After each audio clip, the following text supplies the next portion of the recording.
Shelley सदयापात्रं दीपक्त्यादिगुणार्णवं यतीन्द्रप्रवणं वन्दे रम्यजा मातरं मुनिं रम्यजा मातृयोगीन्द्रपादरेखामयं सदा तदा यत्तात्मसत्तादिं रामानुजमुनिं भजे लक्ष्मीनाथसमारम्भां नादयामुनमध्यमाम् अस्मदाचार्यपर्यन्तां वन्दे गुरुपरम्पराम्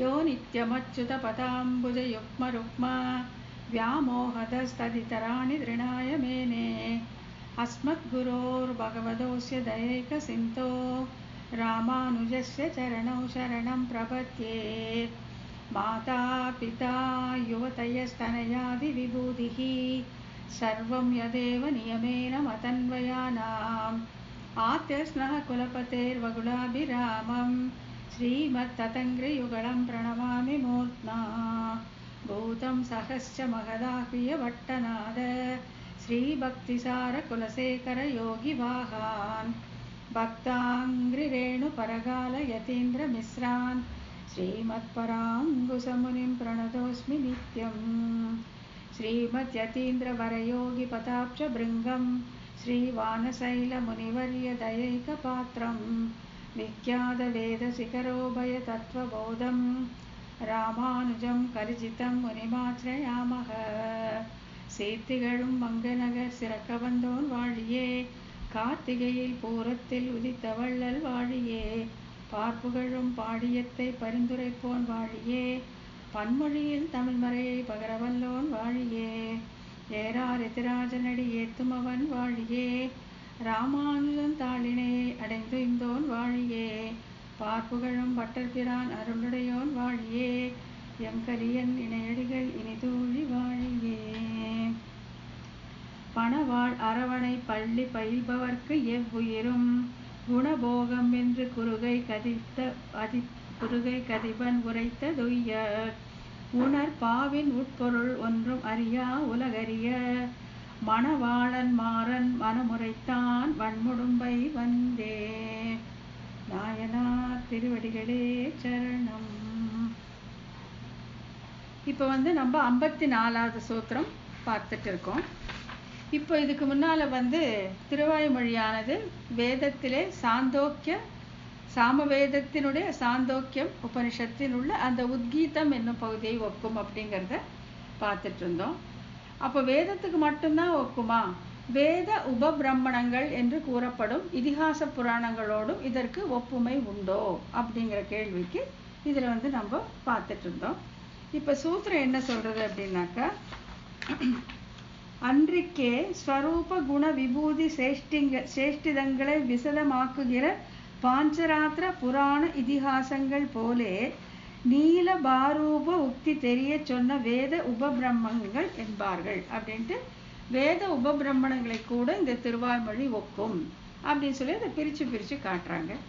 என்னன்னா, ஸ்வரூப குணங்களை விசதமாக்குகிற பாஞ்சராத்திரம் போலேயும், ஸ்வரூப குணங்களை அதாவது பரமாத்மாவுடைய அந்த ஸ்வரூபத்தையும் அவனுடைய குணங்களையும் விசதமாக்குகிற தெளிய சொல்லுகிற பாஞ்சராத்திரம் போலேயும், விபூதியை விசதமாக்குகிற புராணங்களை போலேயும். புராணங்கள் தான் அவனுடைய விபூதின்னு அவனுடைய ஐஸ்வர்யம், எதெல்லாம் அவனுடைய சொத்து அப்படின்னு விசதமாக்குகிற புராணங்கள் போலேயும், சேஷ்டிதங்களை விசதமாக்குகிற இதிகாசங்கள் போலேயும். சேஷ்டிதங்கள்லாம் அவனுடைய லீலை. அவன் அவதாரம் பண்ணி இங்கே பல லீலைகளை பண்றான் இல்லையா? அதர்மத்தை அழிக்கவும் தர்மத்தை காக்கவும் அப்புறம் தர்மத்தை நிலைநாட்டும் தன் உயிர் போன்ற சாதுக்கள் காண்பதற்காகவும் இங்கே அவதாரம் பண்ணுகிறான் அப்படின்னு பார்க்குறோம் இல்லையா?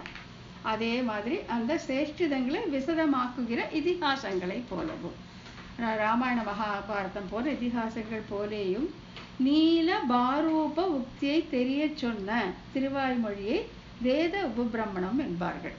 இந்த மற்றதெல்லாம் நீங்க வேத உபபிரம்மணம்னு சொல்றீங்களே, அதாவது வேதத்தின் பொருளை அறிந்து கொள்ளக்கூடிய கருவிகள்னு சொல்றீங்களே, இந்த திருவாய்மொழியும் கூட வேத உபபிரம்மணமோ அப்படின்னு கேட்கும்போது ஆமா, பாஞ்சராத்திரம் போலேயும் புராணங்கள் போலேயும் இதிகாசங்கள் போலேயும் திருவாய்மொழியும் கூட அவனை நீல பாரூப உக்தியை, அவனுடைய திருமேனி அழகை, அவனுடைய அச்சாதார அழகை சொல்லுவதாலே இதுவும் வேத உபபிரமணமே அப்படின்னு சொல்றாங்க.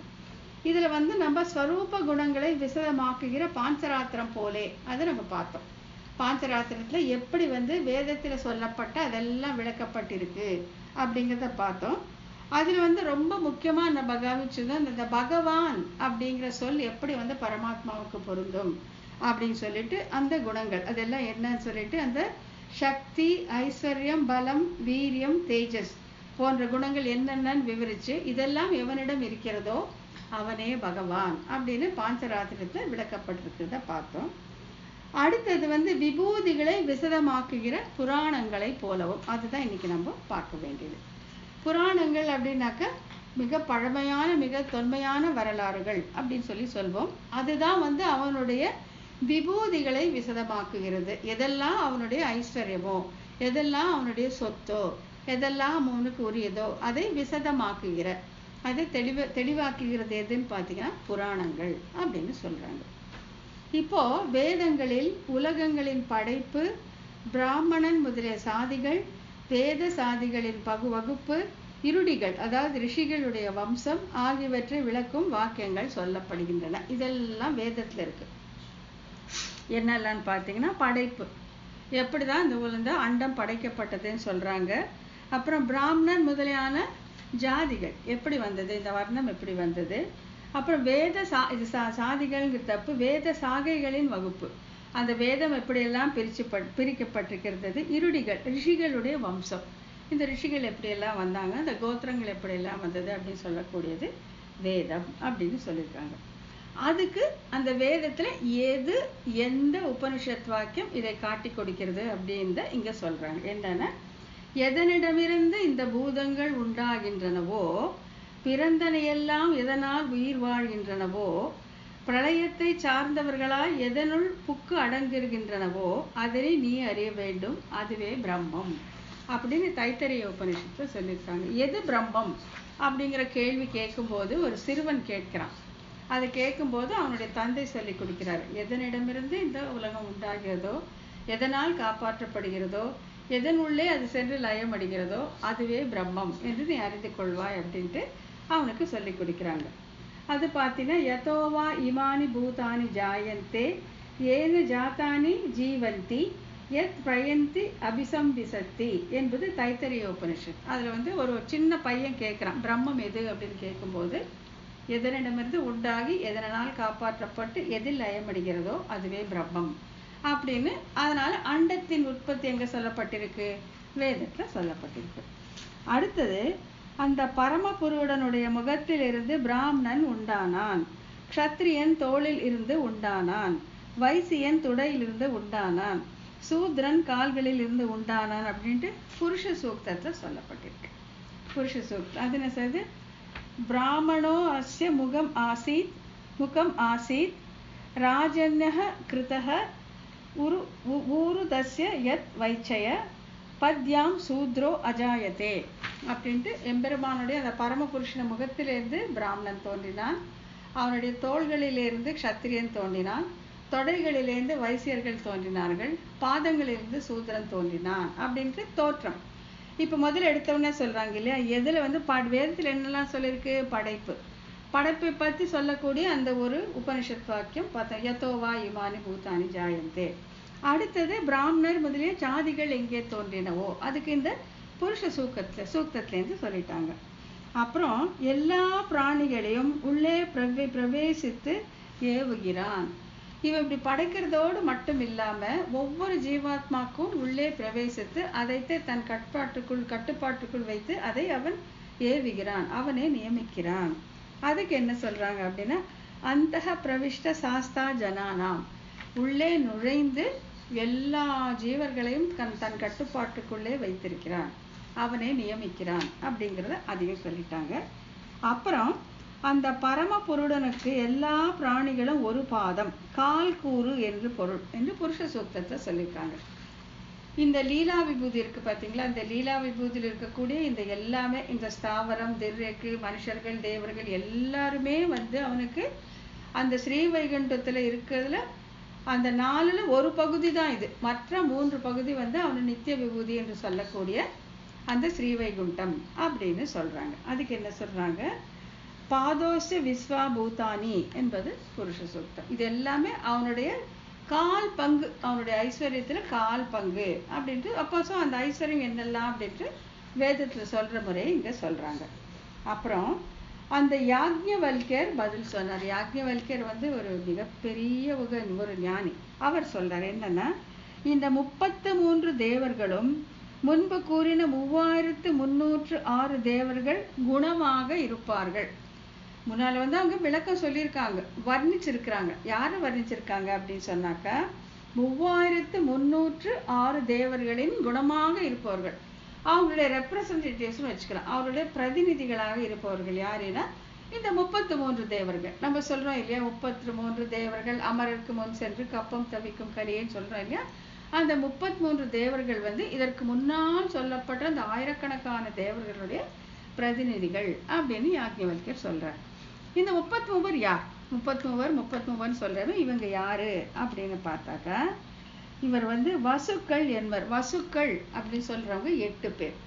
வசுக்கள் 8 பேரு, ருத்ரர்கள் 11 ருத்னர்கள், சூரியர் ஆதித்யர்கள் 12. ஆக இவர்கள் 31 நம்பர் ஆயிடுச்சு. இன்னும் 2 பேர் யாருன்னா, இந்திரனையும் பிரமனையும் சேர்த்து இவர்கள் 33. 8 வசுக்கள், 11 ருத்ரர்கள், 12 ஆதித்யர்கள், இந்திரனும் பிரம்மனும். இந்த மாதிரி இவங்க எல்லாம் சேர்த்து 33 தேவர்கள். இவர்களை தான் பல்லாயிரக்கணக்கான அந்த தேவர்களுக்கு பிரதிநிதியாக அவருடைய குணங்களாக இருப்பவர்கள் அப்படின்ட்டு இவர் இந்த யாக்ஞவல்யர் இங்கே சொல்லுகிறார்.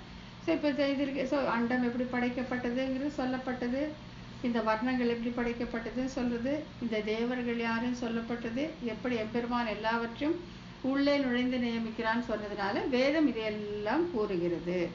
இப்போ இதையெல்லாம் எது தெளிவாக்கும்னு பார்த்தா புராணம் இதை தெளிவாக்க வேண்டும். அதுக்கப்புறம் இன்னொரு இந்த ரிஷிகளுடைய பரம்பரைன்னு சொன்னாங்க இல்லையா, கடைசியில சொல்லியிருக்காங்க பாருங்க. அந்த முதல் வரிசையில ரிஷிகளுடைய வம்ச பரம்பரை சொல்லுவாங்க. அதுதான் இங்க நீட்டமா ஒரு சென்டென்ஸ் இருக்கு. என்னன்னா,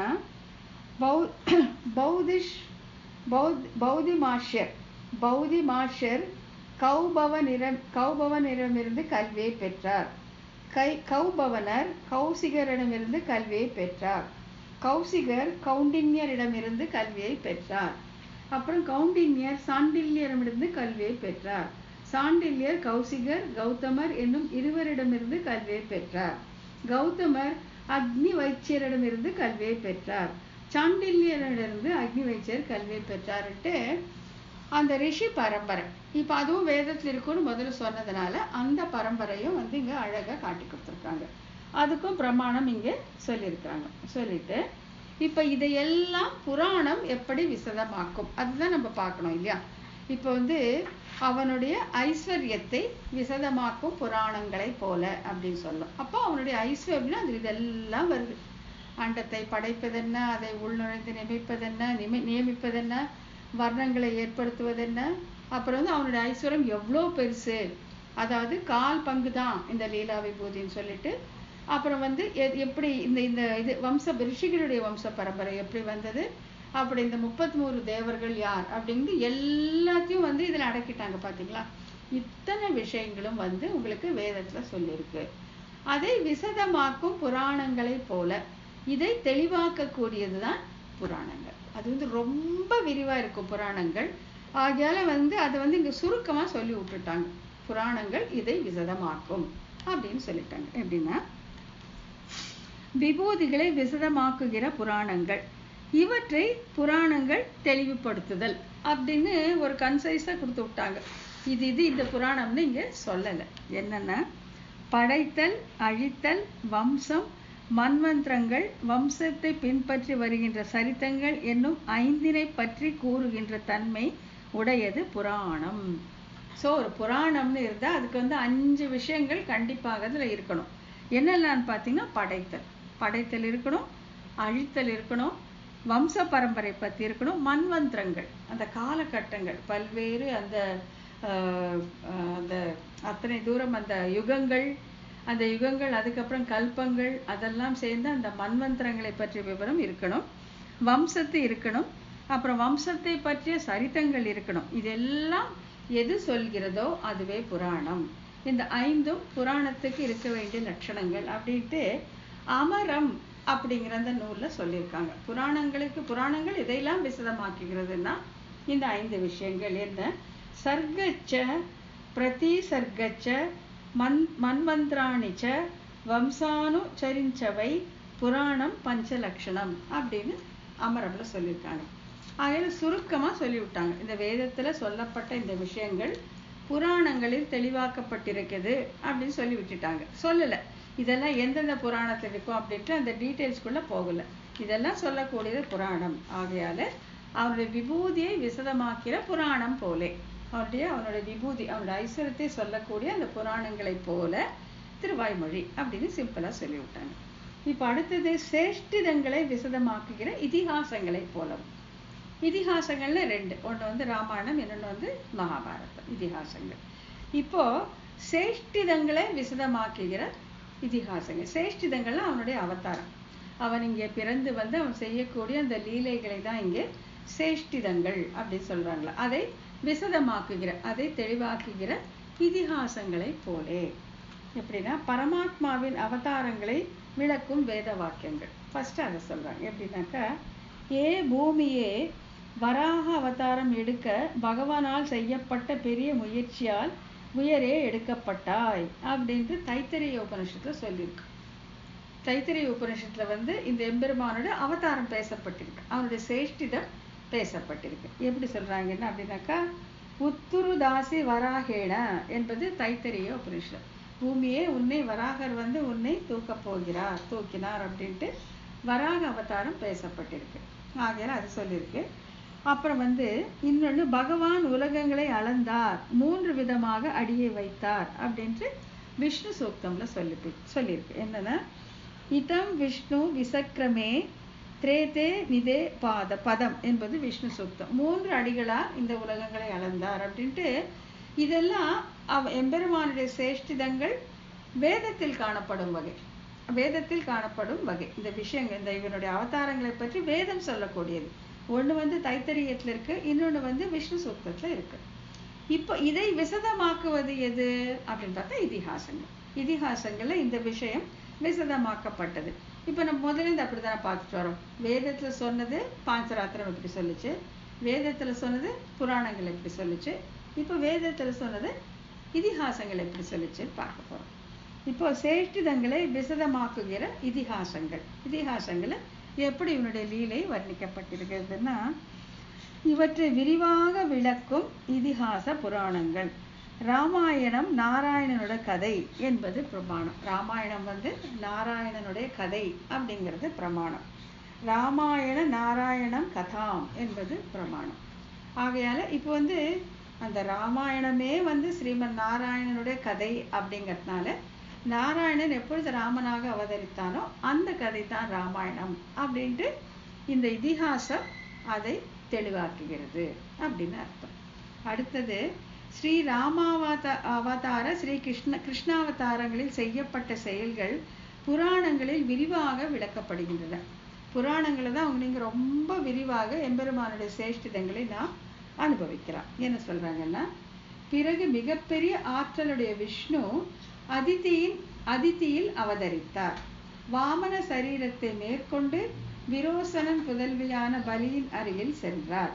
உலகத்துக்கெல்லாம் ஓர் உயிராய் எல்லோருடைய நலத்தில் பற்றுள்ளவரான பகவான் பிறகு செருக்கு இல்லாதவராய் 3 அடிகளை இறந்து பெற்று உலகங்களை தனது ஆக்கிக்கொண்டு பராக்கிரமத்தால் பலியை அடக்கிவிட்டு இந்திரனுக்கு மீண்டும் ராஜ்யத்தை கொடுத்தார் அப்படின்ட்டு ஸ்ரீ ராமாயணம் பாலகாண்டம் வால்மீகி ராமாயணத்துல 29:19 சொல்லியிருக்கார்.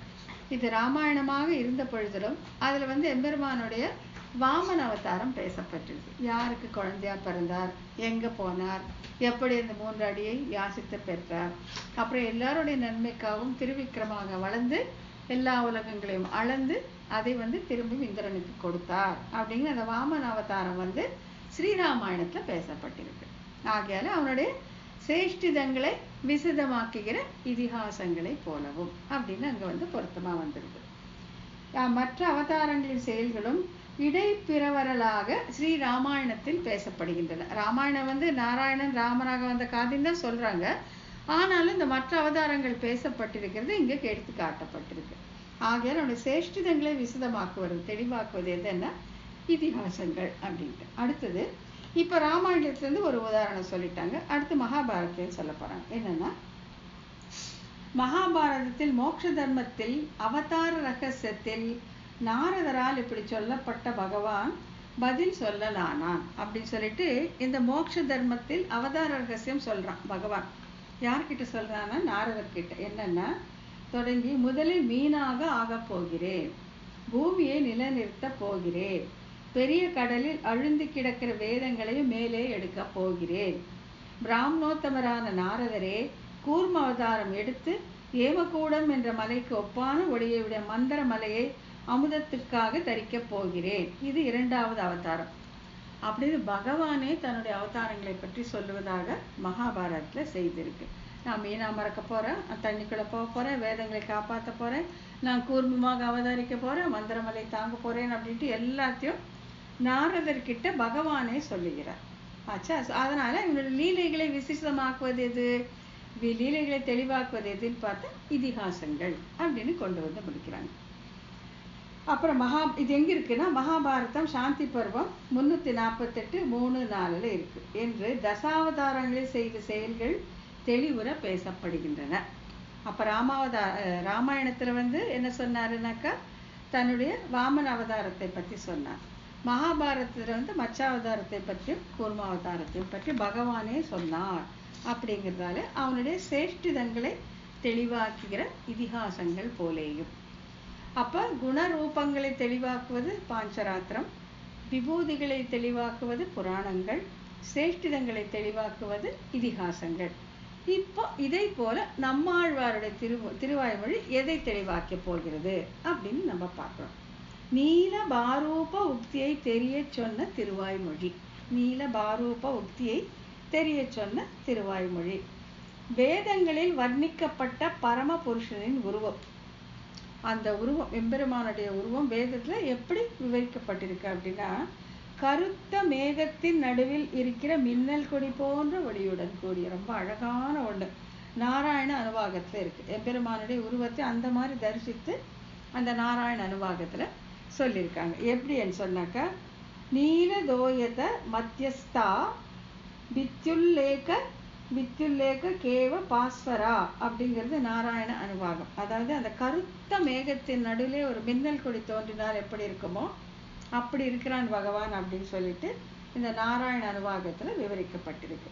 இப்போ வந்து பரிசுத்தமான மனத்தினால் அறியத்தக்கவன், பிராணனை சரீரமாக உடையவன், பிரகாசிக்கின்ற திவ்ய மங்கள விக்கிரகத்தை உடையவன், பரம்பொருளுக்கு உருவம் கிடையாது அப்படின்னு சொல்றது உண்டு.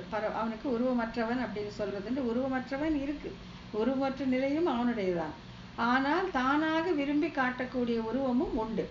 அது வந்து பரிசுத்தமான மனத்தினால் அறியத்தக்கவன், பிராணனை சரீரமாக உடையவன். இந்த பிராணன் அவனுக்கு சரீரம், அவனே சரீரி, பிரகாசிக்கின்ற திவ்ய மங்கள விக்கிரகத்தை உடையவன் அப்படின்னு சொல்லுது. அது என்ன, மனோமய பிராண சரீரோ பாரூபா என்பது முண்டக உபனிஷத்துல 2:2-7 சொல்லு. மனோமய பிராண சரீர அப்படின்ட்டு அந்த பிராணனை சரீரமாக உடையவன், பாரூபா ரொம்ப அழகான உருவத்தை உடையவன் அப்படின்னு சொல்றது. இது ரெண்டு வந்து ஒண்ணு வந்து நாராயண அனுவாகம் எடுத்திருக்காங்க, இன்னொன்னு வந்து முண்டக உபனிஷத்துல.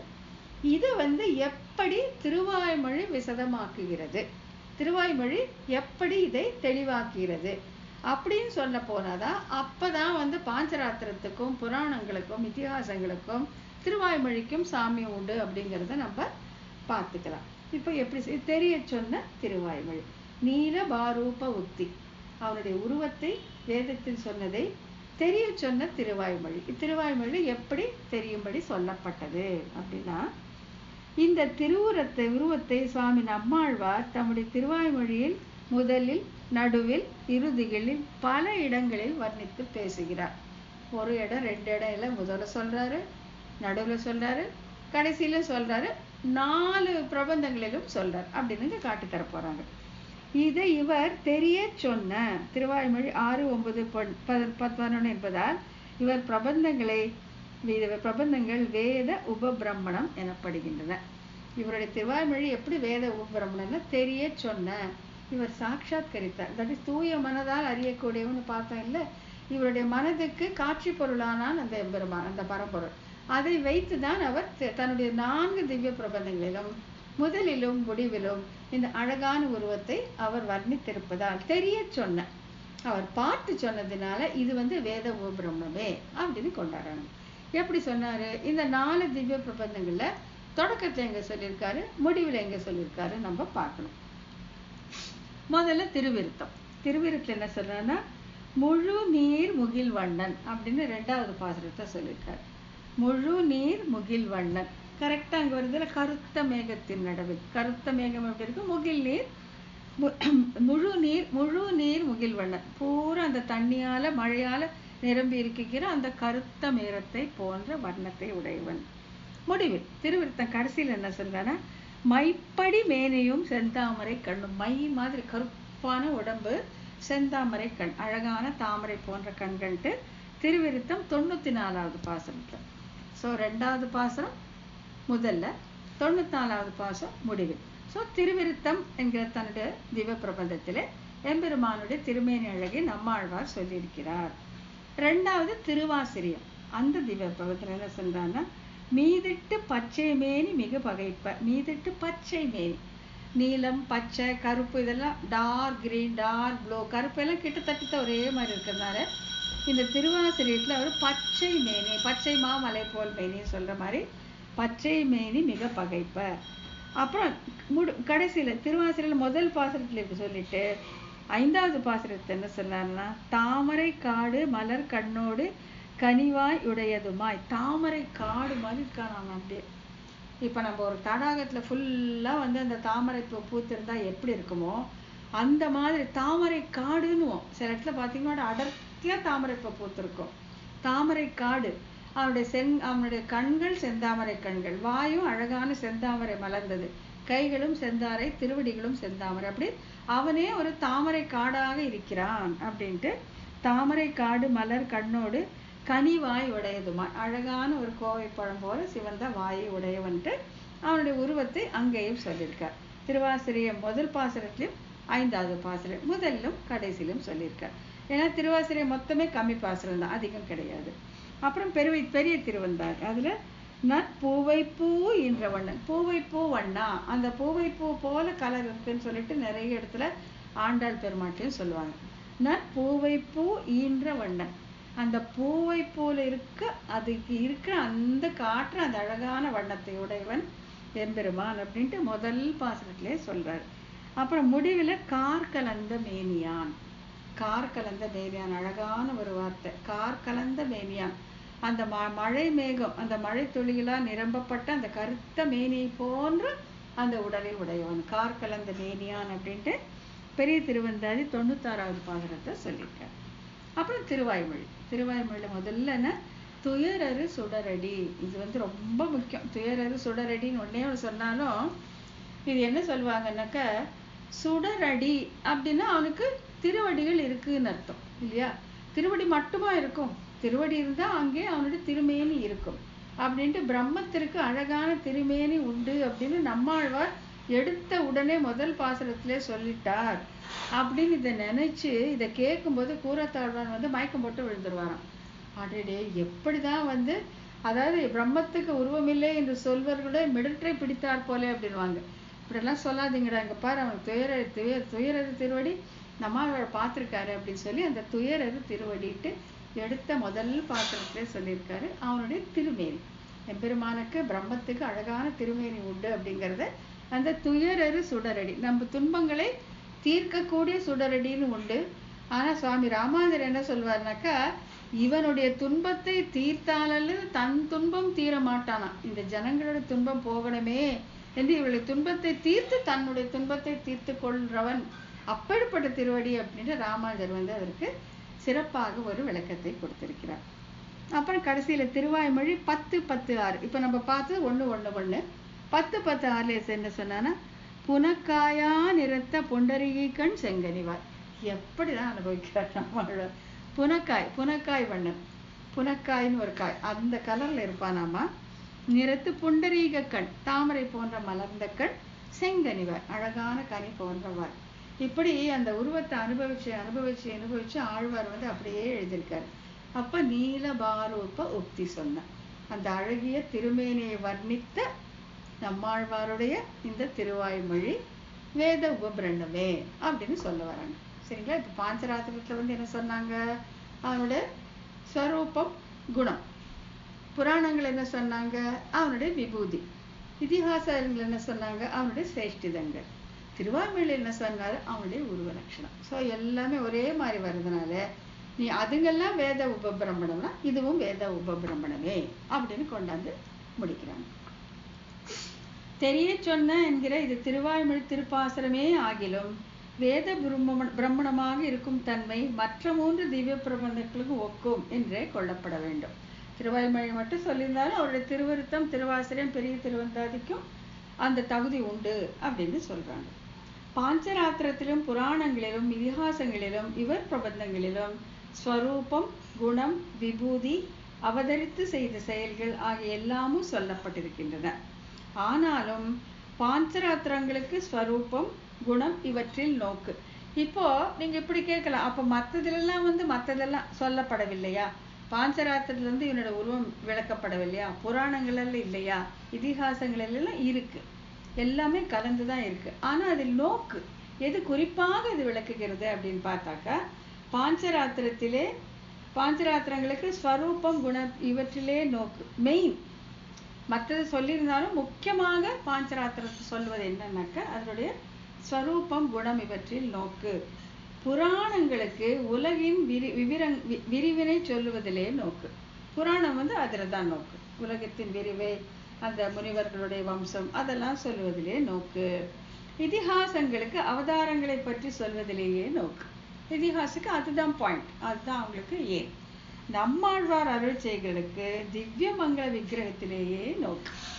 அவருடைய அழகான அந்த உருவத்தை அனுபவித்து அந்த அனுபவம் உள்ளத்தில் நிற்காமல் எப்படி ஒரு ஏரி நிறைந்தால் நெளிந்து வெளியே தண்ணீர் செல்லுமோ அதுபோல் அந்த அனுபவம் மனதிலே அடங்காமல் அவருடைய பாசனங்களாக வெளியே வந்தன அப்படின்னு சொல்லுவாங்க. திவ்ய மங்கள விக்கிரகத்திலே நோக்கு. ஆகையால் இப்படி வகையிட்டு சொல்ல குறையில்லை என்று அறிக. அதனால்தான் இப்படி டிவைட் பண்ணி சொல்லியிருக்கிறோம். இது ஒன்றும் தப்பில்லை, எல்லாத்துலேயும் எல்லாமே உண்டு என்றாலும் முக்கியமாக அதற்கு எதில் நோக்கு என்பதை சொல்லி இவை அனைத்துமே வேத உபபிரமணங்கள் அப்படின்னு பார்த்தோம் அப்படின்னு சொல்லி கொண்டாந்து முடிக்கிறாங்க. இதுதான் இந்த சூத்திரத்துடைய கருத்து பொருள். அதனால இதுல என்ன அவங்க சொல்ல வராங்கன்னா, திருவாய்மொழியும் வேத உபபிரமணமே. வேத உபபிரமணம்னா என்ன? வேதத்தில் இருப்பதை விவரிக்கக்கூடிய அந்த கிரந்தங்கள். ஸோ அதனால அதில் பாஞ்சராத்திரம் எடுத்துட்டாங்க, புராணங்கள் எடுத்துட்டாங்க, இதிகாசங்கள் எடுத்துட்டாங்க, திருவாய்மொழி எடுத்துட்டாங்க. ஒன்னொன்னுக்கும் எதில் நோக்குன்னு சொல்லி அதை விவரிச்சு முடிச்சுட்டு கடைசியில் இதனால திருவாய்மொழியும் கூட வேத உபபிரமணமே அப்படின்னு கொண்டாந்து முடிச்சுட்டாங்க. இப்போ 55வது சூத்திரம். இது கூட கொஞ்சம் பெரிய சூத்திரம், பட் முடிஞ்ச அளவுக்கு பார்த்துலாம்.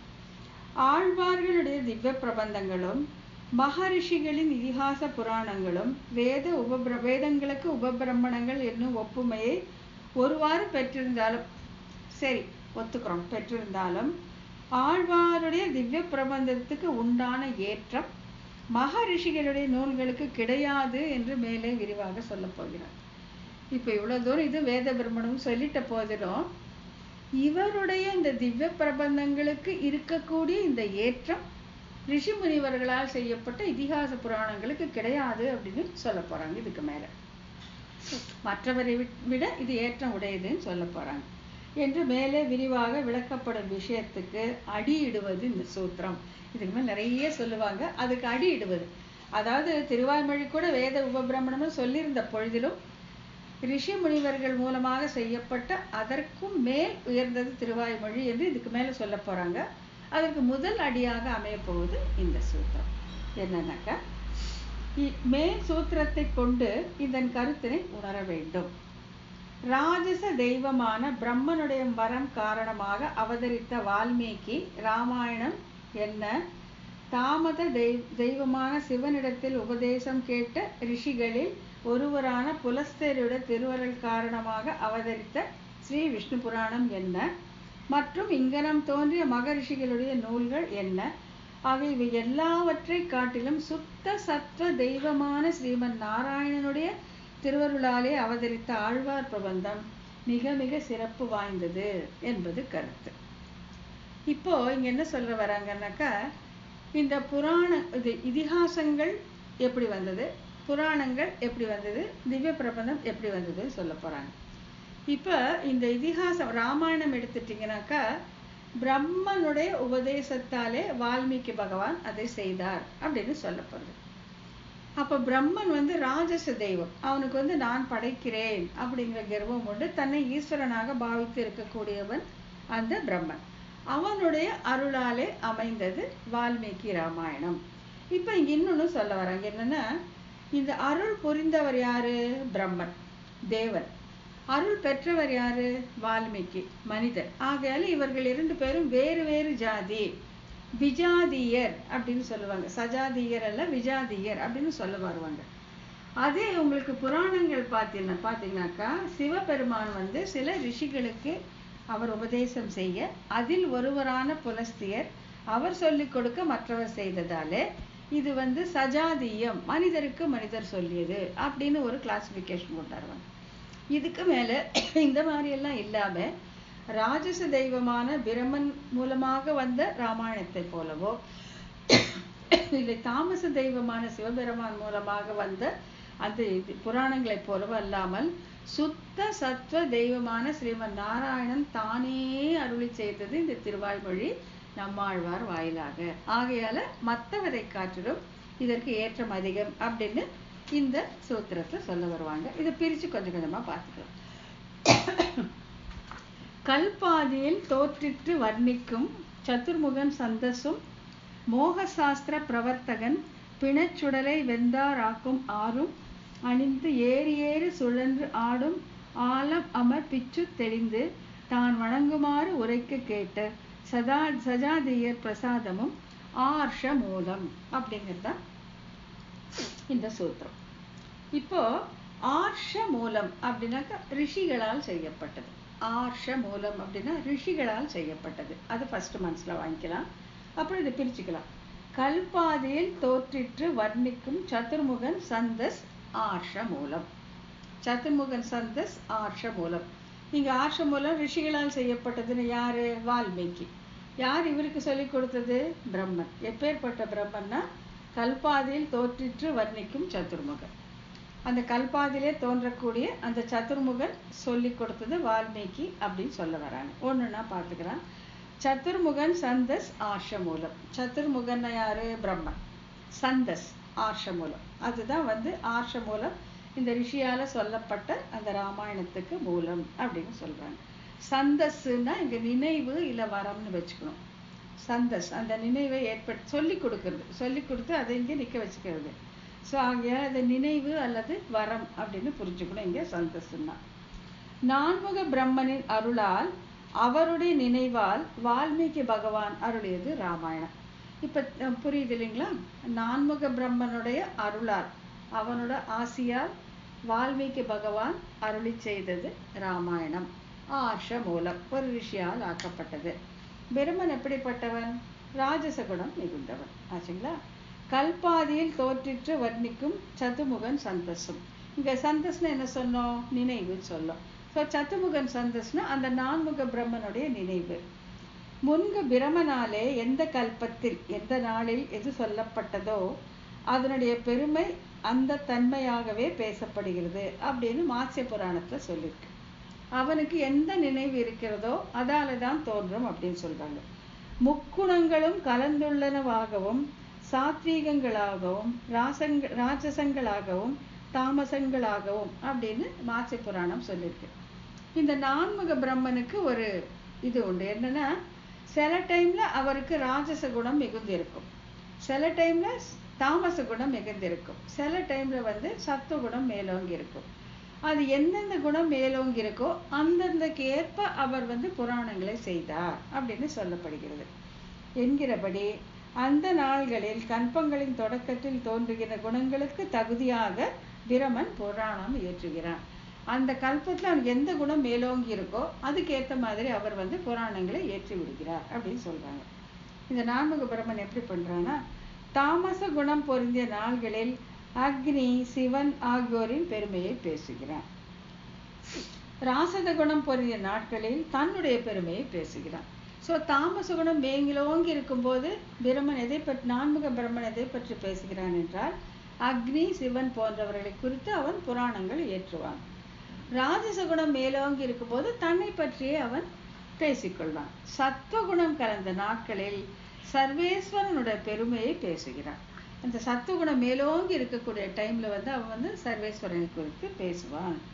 இந்த நாட்களில் யோக சித்தி உடையவர்கள் மோட்சமாகிய உயர்கதியை அடைகிறார்கள். எப்போ இந்த நான்முக பிரம்மனுக்கு இந்த சத்துவகுணம் ஓங்கி இருக்கு, அவன் எப்போ இந்த சர்வேஸ்வரனுடைய பெருமை பேசுகிறானோ அந்த நாட்களில் யோக சித்தி உடையவர்கள் அவர்கள் மோட்சம் அடைகிறார்கள் அப்படின்னு ஒரு கூடுதல் விவரமா அதங்க கொடுத்துருக்காங்க. 3 குணமா கலந்திருக்க டைம்ல என்ன பண்ணுவார் இவரு இல்லையா? தாமசம் அதிகமா இருக்கும் போது அக்னியை பத்தி, சிவனை பத்தி பேசுவாரு. ராஜசம் அதிகம்பாரு, தன்னை பற்றியே பேசிப்பாரு. சத்துவகுணம் மேலோங்கி இருக்கும் போது எம்பெருமான் ஸ்ரீமன் நாராயணனை பத்தி பேசுவார். 3ம் கலந்திருக்கையில் என்ன செய்வாருன்னா, சரஸ்வதி பித்ருக்கள் பெருமையை பேசுகிறான். அவருடைய மனைவியை பற்றியே பேசிப்பாரு, பித்ருக்களை பற்றி பேசுவார். யாரு? இந்த சதுர்முகன், இந்த நான்முக பிரம்மன். ஆகையால இங்க ஒருபாடுபட்ட ஒரு நிலைமை இல்லை, மாறி மாறி பேசுகிறார்கள் அப்படின்ட்டு. இந்த சதுர்முகனின் சந்தஸ்னா அவருடைய நினைவு, அவருடைய ஆற்றல் வால்மீகி முனிவர் ராமாயணம் இயற்ற காரணமாயிற்று. அவர் தான் கத்துக்கணும். அவருடைய அருளால் தான் அந்த நான்முக பிரம்மன் அந்த எப்போ அவருக்கு அந்த சத்தியகுணம் மேலோங்கி இருந்ததோ அந்த டைம்ல தான் வால்மீகியை வச்சு இந்த ராமாயணத்தை இயற்ற செய்கிறார். ஓ பிராமணரான வால்மீகியே, இந்த வாக்கியமானது என்னுடைய நினைவாலே உம்மிடம் வந்தது. சந்தஸ் என்னுடைய நினைவாலே உம்மிடம் வந்தது அப்படின்னு ஸ்ரீ ராமாயணம் பாலகாண்டம் 2:30 சொல்லப்பட்டிருக்கு. எனவே இங்க சந்தஸ் என்பதற்கு நினைவு என்று பொருள் கொள்ள வேண்டும். பிரம்மனுடைய சந்தஸை வால்மீகிக்கு சென்று அவர் அது வால்மீகி ராமாயணம் இயற்ற காரணம் ஆயிற்று. எனவே பிரம்மாவின் நினைவு வால்மீகி முனிவர் ஸ்ரீ ராமாயணம் இயற்றுவதற்கு காரணமாயிற்று. இப்ப ராமாயணம், ஸ்ரீ வால்மீகி ராமாயணம் எப்படி தோன்றிட்டுனா பிரம்மனுடைய அருளால், நான்முக பிரம்மனுடைய அருளாலே அவருடைய நினைவு, பிரம்மனுடைய நினைவு வால்மீகிக்கு சென்று அவர் ஸ்ரீ வால்மீகி ராமாயணத்தை இயற்றினார். ராமாயணம் தோன்ற ஆர்ஷமூலம், ஆர்ஷமூலம் இந்த ரிஷி இந்த ராமாயணத்தை எழுதுவதற்கு மூல காரணமாக இருந்தது எது? பிரம்மனுடைய சிந்தனையே, அவனுடைய நினைவே அப்படின்னு சொல்றாங்க. அடுத்து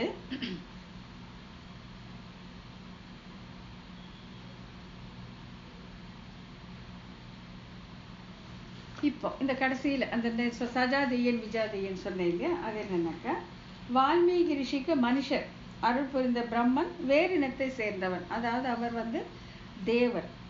ஆகையால இவர்கள் சஜாதியன் அல்ல. சஜாதியன ஒரே ஜாதி, விஜாதியன வேற வேற ஜாதி. இப்ப வால்மீகி மனிதர், பிரம்மன் தேவர் இல்லையா? 2 பேரும் வேற வேற ஜாதி. ஆகையால சஜாதியன் அல்லன். ஆனாலும் ராமாயணம் தோன்ற ஆர்ஷ மூலம் பிரம்மனின் சிந்தையே. இவங்க வேற வேறு ஜாதியாக இருந்த பொழுதிலும் இவர்கள் பிரம்மனுடைய சிந்தனை தான், அவனுடைய மனம்தான், அவனுடைய கருத்து தான், அந்த சந்தஸ் தான் வால்மீகி ராமாயணத்தை வால்மீகி ஏற்றுவதற்கு காரணமாக அமைந்தது அப்படின்னு சொல்றாங்க. அடுத்தது சிவன். சிவன் எப்படி மற்ற புராணங்களை எப்படி செய்தார் அப்படிங்கிறத மேற்கொண்டு சொல்ல போறாங்க. மோக சாஸ்திர பிரவர்த்தகன் பிணச்சுழலை வெந்தார் அக்கும் ஆறும் அணிந்து ஏறி ஏறி சுழன்று ஆடும் ஆலம் அமர் பிச்சு தெளிந்து தான் வணங்குமாறு உரைக்க கேட்ட சஜாதியர் பிரசாதம் ஆர்ஷமூலம். இங்க சஜாதியர் பிரசாதம், இங்க சிவன் நேரா ஒரு ரிஷிக்கு சொல்ல போறது இல்லை. அவர் 5 ரிஷிகளுக்கு சொல்லி கொடுத்து அதுல ஒருத்தர் சொல்லி தான் வரப்போகுது புராணம். ஆகையால இங்க பிரம்மனும் இங்க வால்மீகியும் வேறு வேறு ஜாதிகளா இருந்ததால அது விஜாதியம். ஆனா இங்க சிவன் நேராக சொல்ல போறது இல்லை. அவர் இன்னொருத்தருக்கு, ஒரு மனித ஜாதியில ஒருத்தருக்கு சொல்லி அவர் இன்னொருத்தருக்கு சொல்ல போறதுனால அது சஜாதியம் அப்படின்னு சொல்றாங்க. அதுவும் ஆர்ஷமூலம். இப்படி ரிஷியால வந்ததுதான் அப்படின்னு சொல்றாங்க. சஜாதியர் பிரசாதம் ஆர்ஷ மூலம். பிரசாதம்னா அருள். தாமச தெய்வமான சிவனிடம் உபதேசம் கேட்ட ரிஷிகளில் ஒருவரான புலஸ்தியருடைய திருவருள் காரணமாக தோன்றியது விஷ்ணு புராணம். ஸோ சிவபெருமான் ஃபர்ஸ்ட் புலஸ்தியருக்கு சொல்லி கொடுத்துறாரு.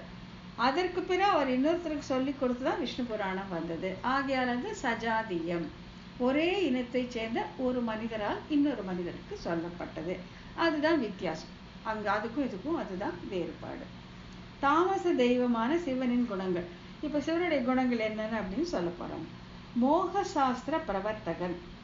இது இப்படி சொல்றாங்கன்னா, சிவன் பகவானிடம் சென்று வரம் கேட்டான். தேவனே கேசவனே, தேவர்களுக்கெல்லாம் தலைவனே, நீயே மனிதனாக வந்து என்னை ஆராதிக்க வேண்டும். பரமசிவனுக்கு தான் தெய்வமாக இருக்கணும், தன்னை எல்லாரும் வணங்க வேண்டும் என்பதற்கு பெருமாள் அப்படி கேட்கிறான். நீயே மனிதனாக வந்து என்னை ஆராதிக்க வேண்டும். நீ என்னை ஆராதித்தால் மற்றவர்களும் என்னை ஆராதிப்பார்கள் அப்படின்னு சொல்லி கேட்டு ஆராதிக்க வேண்டும். என்னை தலைவனாக கொள்ள வேண்டும். நீயே என்னை தலைவனாக கொள்ள வேண்டும். என்னிடம் இருந்து வரங்களை பெற்று கொள்ள வேண்டும். என்னிடம் ஏதாச்சும் வரம் கேட்டு நீ வாங்கிக்கணும். அப்பதான் சிவனிடம் பகவான் விஷ்ணு வரம் பெற்றார், வணங்கினார் அப்படிங்கிற ஒரு செய்தி பரவும் பொழுது எல்லாரும் என்னையும் தெய்வமாக ஏற்றுக்கொள்வார்கள் அப்படின்னு சொல்றோம். எந்த வரத்தினாலே எல்லா வகைகளுக்குள்ளே பூசைக்குரியவரோட மேம்பட்ட பூசைக்குரியவனாக ஆவேனோ அத்தகைய வேறு வரத்தை எனக்கு கொடுத்து அருள வேண்டும் அப்படின்னு ரொம்ப உயர்ந்த ஸ்திதியை தனக்கு தர வேண்டும் அப்படின்னு சொல்லி கேட்கிறார். யாருன்னாக்கா சிவபெருமான். கேட்ட உடனே இதற்கு பகவான், பெரிய தோள்களை உடைய சிவனே, மோக சாஸ்திரங்களை செய்விப்பாயாக என்று கட்டளையிட்டார்.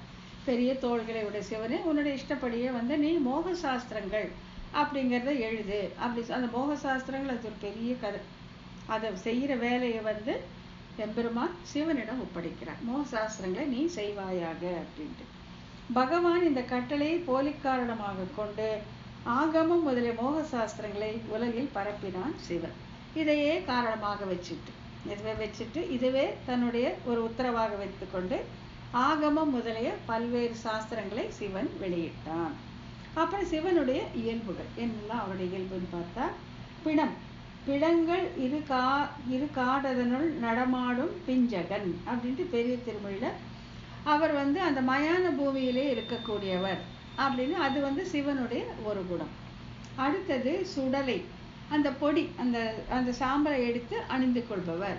சுடலை சுடுநீரன் அப்படின்ட்டு. அப்புறம் வெந்தார் என்பும் சுடுநீரும் மெய்யில் பூசி, அந்த பிணங்களை எரித்து அந்த சாம்பலை தன் மேலே அவன் பூசிக்கொள்வான். அக்கும் புலியும் அதழும் உடையார் அப்படின்னு அந்த புலியுடைய நகங்களை அவர் அணிந்து கொள்வார். தன்னுடைய இடுப்பிலும் மார்பிலும் அணிந்து கொள்வார். ஆறும் பிறையும் அரவமும் அடம்பும் சடை மேல் அணிந்து, கங்கை ஆற்றை வச்சிருக்கிறாரு, பாம்பு வச்சிருக்கிறாரு, பிறை சந்திரனை தன்னுடைய தலைவில வைத்து அவருடைய உருவமும் குணங்களும் வர்ணிக்கப்படுகிறது. எரி உருவத்து ஏறி அப்படின்ட்டு சுழன்று ஆடும். இத்தனையோடு அவர் விடாம நடனம் ஆடிக்கொண்டே இருப்பார். அவருடைய நடராஜருடைய நாட்டியம் தான் ரொம்ப பிரசித்தமானது இல்லையா? சுழன்று ஆடுவார். சுழன்றாடும் கொன்னவிலும் மூவிலை வேல் கூத்தன் அப்படின்ட்டு அவர் நாட்டியம் ஆடிக்கொண்டிருக்கக்கூடிய அந்த விவரம் இந்த பெரிய திருமடல்ல சொல்லப்பட்டிருக்கு. ஆலம் அமர் கண்டத்தன் அப்படின்ட்டு அந்த விஷத்தை தன்னுடைய தொண்டையில வச்சிட்டு இருக்கார் அப்படின்னு சொல்லி இதெல்லாம் அவருடைய குணங்கள்.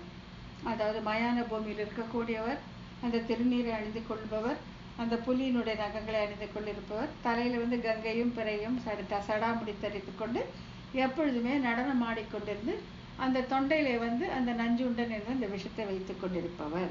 இதெல்லாம் சிவனுடைய பண்புகள் அப்படின்னு சொல்றாங்க. இவ்வாறு தவோ குணம் மிக்க அலைகின்ற தன் நாதனை நோக்கி அவர் தேவியரான பார்வதி இவ்வாறு வினவினார். பார்வதி கேட்கிற, நீங்க ஏன் இப்படி இருக்கீங்க? இந்த மாதிரி இருக்கிறது நல்லா இருக்கா? ஓ ஈஸ்வரனே, பைத்தியத்தன்மை இல்லாதவரும், நீங்க ரொம்ப தெளிவானவர், நல்ல ஞானி, பைத்தியத்தன்மை இல்லாதவரும், பிரபுகளுக்கெல்லாம் பிரபுவானவரும், இல்ல தேவர்களுக்கெல்லாம் தலைவராக இருக்கக்கூடியவர் நீர். பைத்தியம் பிடித்தவர் போர் இரவில் இடுகாட்டில் அலைந்து திரிகின்றேன், உமக்கு இது வர காரணம் என்ன அப்படின்ட்டு பார்வதி தன்னுடைய கணவரை பார்த்து கேட்கிறார். பெரிய ஞானியான நீர் பிரபுக்களுக்கெல்லாம் பிரபுக்களான நீர் ஏன் இப்படி பிச்சு கொண்டவர் போர் அலைகிறீர் அப்படின்னு கேட்குறாங்க. பார்வதி இவ்வாறு வினவுவதற்கேற்ப சிவன் இடுகாட்டில் அலைந்து பிணங்களை சுடும் நீற்றை உடம்பெங்கும் பூசி எலும்பு மாலையை பூண்டு புலித்தோலை உடுத்து கங்கை சந்திரன் அரவு என்னுவற்றை சடையில் அணிந்து சர்வேஸ்வரன் தனக்கு முற்றம் உணர்தலுக்கு தகுதியாக வேதமயமான பறைவேட்க அரசான கருடனை மேற்கொண்டு உறவுமாறு போன்று தன்னறிவு கேட்டிற்கு தகுதியாக அறிவில் குறைந்த பொருளான இடபத்தை வாகமா உடையவனார். இங்க ஒரு கம்பாரிசன் கொண்டாடுறாங்க. என்னன்னாக்கா இப்ப மேலான ஞானத்தை தரக்கூடிய அந்த பகவான் வந்து கருடன் மேலே அவன் பிரயாணம் செய்கிறான், அவன் வாகனமாக கொண்டிருக்கிறான். இவன் தன்னுடைய தமோ குணத்திற்கு ஏற்ற மாதிரி ஒரு ரிஷபத்தை, ஒரு காளையை வாகனமாக உடையவனாய் அப்படின்னு சொல்றாங்க. உன்மத்தர் கழித்து ஆடுமா போன்று சக்கரத்தின் சுழற்சி போலே சுழன்றாடுவது. அப்படியே அந்த ரொம்ப அந்த உன்மத்தர் பைத்தியம் பிடித்தவன் போல சுற்றி சுற்றி ஆடுவது. விஷத்தை கண்டத்திலே தரிக்கையாலே தன்னை காட்டிலும் மேம்பட்டவர் இல்லை என்று தன்னை ஈஸ்வரனாக நினைத்திருத்தார். இதெல்லாம் அவனுடைய குணங்கள் அப்படின்னு சொல்லி விவரித்திருக்கிறாங்க. இப்படிப்பட்டவர்கள் இந்த பிச்சு தெளிந்து இவருக்கு வந்து இந்த குணம் விட்டு தெளிந்து அவர் என்ன பண்றாங்கன்னா ஒரு ஆலமரத்தடியில ஒரு 5 ரிஷிகளை அமர்த்தி கொண்டு தான் பரம்பொருளை கண்டவாறு அவர்களுக்கு சொல்லிக் கொடுக்கிறார். ஒரு நாள் உட்கார வச்சு சொல்லிக் கொடுக்கிறார். என்னன்னா பிச்சு தெளிந்து விஷ்ணுவை காட்டி தரும் சத்வகுணம் மேலிட்ட உடனே, இதுதான் நம்ம ஆரம்பத்திலேருந்து பார்த்துட்டு வரோம் இல்லையா, சத்வகுணம் மேலோங்கி இருக்கும் பொழுதுதான் நமக்கு பகவானுடைய நினைப்பு வரும், அப்பொழுதுதான் அவருக்கு அருள் கிட்டும் பார்த்துட்டே வரும். அதே மாதிரி சிவபெருமானுக்கும் தன்னுடைய தமோ குணம் எல்லாம் அடங்கி அந்த சத்துவகுணம் மேலிட்டு விஷ்ணுவை காட்டித்தர் மேலிட்டு சத்துவகுணம் மிகுந்த உடனே சிவனுடைய இந்த மயக்கம் தெளிந்தது. இந்த எல்லாம் இவருடைய அந்த மோகம் தெளிந்து விட்டது. தெளிந்தவுடன் ரிஷிகளுக்கு உபதேசிக்கலான. அப்ப ரிஷிகளை உட்கார வச்சுட்டு இவரே சொல்லி கொடுக்கிறார். ஏன்னா ஞானம் மிகுந்தவர், ஆனாலும் இந்த தமோ குணத்தினுடைய ஆதிக்கத்தாலே அப்படி இருந்தவர் சத்துவகுணம் மேலிட்ட உடனே அந்த ஞானம் மேலே வந்து அவர் உபதேசிக்கலானார். என்ன அப்படின்னாக்கா பகவானை தான் வணங்கும் முறையை உபதேசித்தான். இந்த 5 பேரை உட்கார வச்சு சொல்லி கொடுக்கிறார். ஆள்மேல் வளர்ந்தானே தான் வணங்குமாறு. ஆள்மேல் அமர்ந்தான் யாருன்னா எம்பெருமான். ஆளிலை மேல கண்ணன் சிறு குழந்தையாக படுத்திருந்தான். அவனை தான் வணங்குமாறு, நான் எப்படி வணங்கினேன் அப்படின்ட்டு 4 மேலயுகத்து உரைத்தான். 4 பேரை உட்கார்ந்து சொல்லி கொடுக்குறார். 4 ரிஷிகளை உட்கார வச்சு சொல்லி கொடுக்குறார். இது எங்க வருது? நான்முகன் திருவந்தாதி 17வது பாசனத்துல. கேட்ட பொருந்தாவற்றையும் பொருந்த செய்யும் ஆற்றல் உடையவனான சர்வேஸ்வரனை பொருந்தாதவற்றையும் பொருந்த செய்யும் ஆற்றல் உடைய சர்வேஸ்வரனை, அதுதான் அகடித கடனா சாமர்த்தியம் அப்படின்னு சொல்லுவாங்க.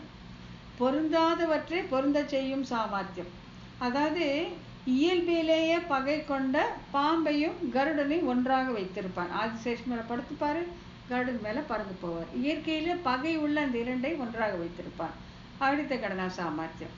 இன்னொன்னு நீரை பார்த்தாலே வந்து பின்வாங்கும் அந்த குரங்குகளை வைத்துக்கொண்டு கடல் மேலே அவர் அணை கட்டி கொண்டு போவார். இதுதான் அகடித கடனா சாமர்த்தியம் சொல்வது.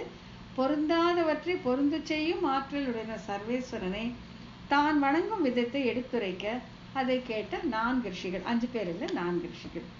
இந்த ரிஷிகள் யார் யாருன்னு பார்த்தீங்கன்னா அகத்தியர், புலத்தியர், தக்ஷர், மார்க்கண்டேயர். இவர்கள் சத்துவகுணத்தில் ஊன்றி நிற்பவர்கள்.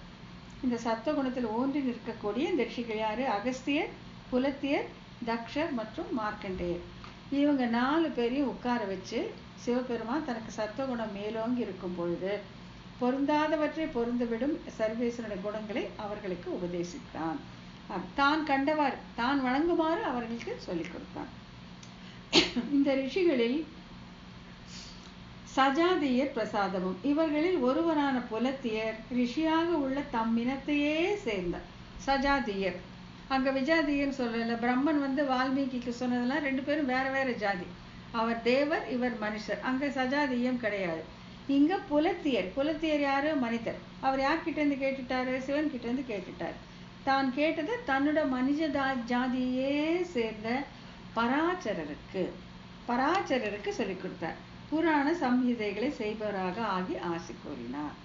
ஸோ இப்போ வந்து அங்கே வந்து நான்முக பிரம்மன் வால்மீகிக்கு டைரக்டாக கொடுத்துட்டார். ஆகல வேற வேற ஜாதி விஜாதியம். இங்க சஜாதேயம்னா சிவபெருமான் வந்து புலத்திற்கு சொல்லிக் கொடுக்க, புலத்தியர் வந்து பராசர முனிவருக்கு இந்த புராணங்களை செய்யுமாறு ஆசி கூறினார். குழந்தாய் பராசரரே, நீ புராண சம்ஹிதைகளை செய்பவராக ஆகப் போகிறீர். நீர் பரம்பொருளின் உண்மையை உள்ளபடி அறியப் போகிறீர் அப்படின்ட்டு விஷ்ணு புராணம்.